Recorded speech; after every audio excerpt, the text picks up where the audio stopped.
Tata mfumu wetu kiambote kyako Kiambote ye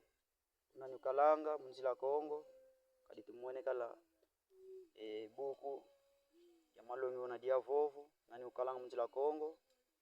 yenkyambebe una yao ingete bon muno kumbwame ni mayuma mvili muluvila lwa kisamba mpanzu nduwa nlongo ikisekiame mukinkanga yenge diaka mutatu kya mase za ya mvimba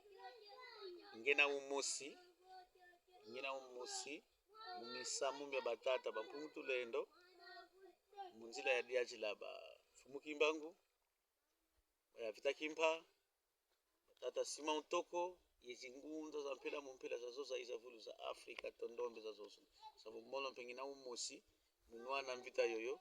pasifu kanda da ndombe da kuka ingeta do inaza moko na babundi pona loposo moyindo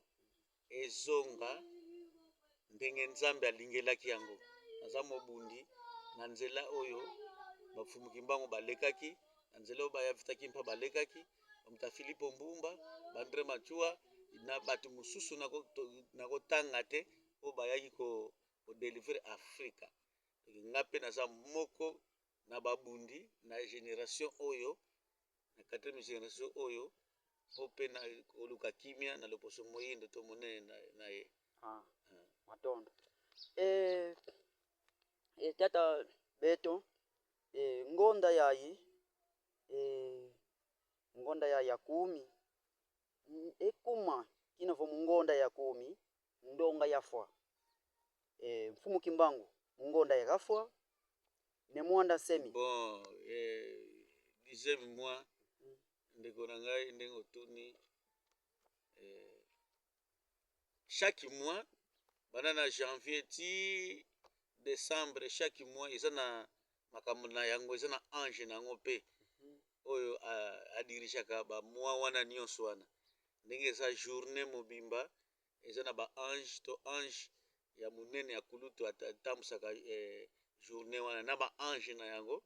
o bakotalaka journée wana ya semaine bazali ya année bazali ya mois pe bazali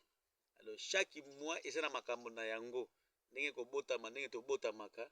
chaque mois ezana pouvoir na yango chaque année ezana pouvoir na yango chaque jour pe ezana pouvoir na yango na kotalaka lolenge eza question na yo ke pona nini 10e mois oyo etondisami na makambo po na 10 mois oyo totali 10e mois le 3 octobre ezali nde mukolo oyo fumukimbangu pe bajishaki ye po azala na condamnation ya liwa na ye na boloko bamindele bazwaki décision ezaka na mois oyo eza mois oyo ezali ke kokufa ya mfumukimbangu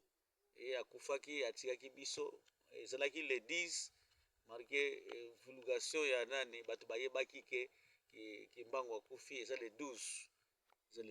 oyo mokili mobimba nde eyebi ezaka na mois oyo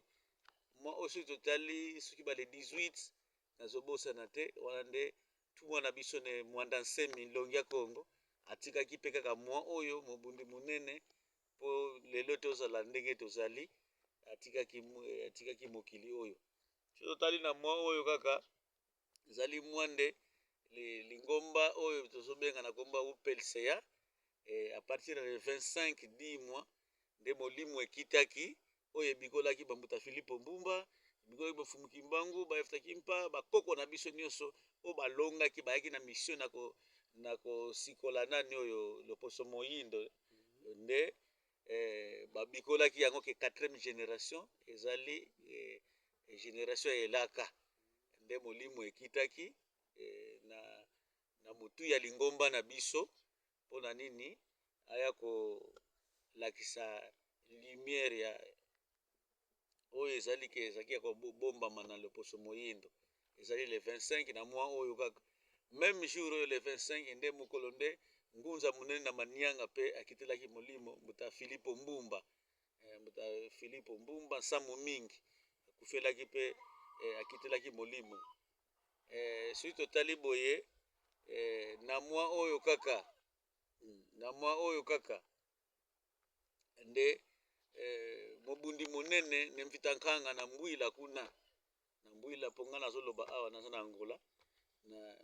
tozomekola koloba lingala mpo lingala yango mpe bato nyonso bayoka yango mpo lingala ndenge tozoyoka ekomi neti international kikongo nde toza maître na kikongo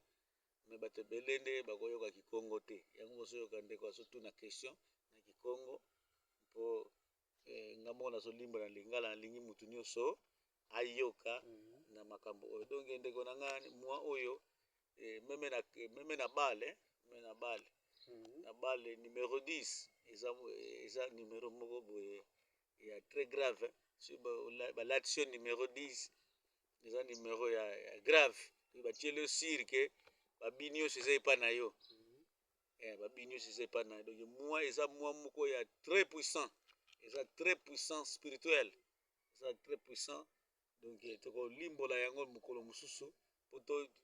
toyebake nini eza wana mpo toza na 1 toza na 0 na kati toyebi 1 eza nini toyebi mpe 0 eza nini tokoyeba yango mpo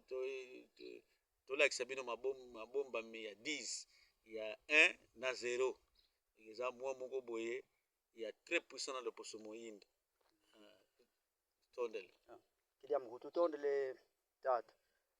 samuina vova ale mu katika ngonda yayi amei mambote mama na mavanga mamo mama na lusadilanga lutoma landanga mama na mena mu katika ngonda yayi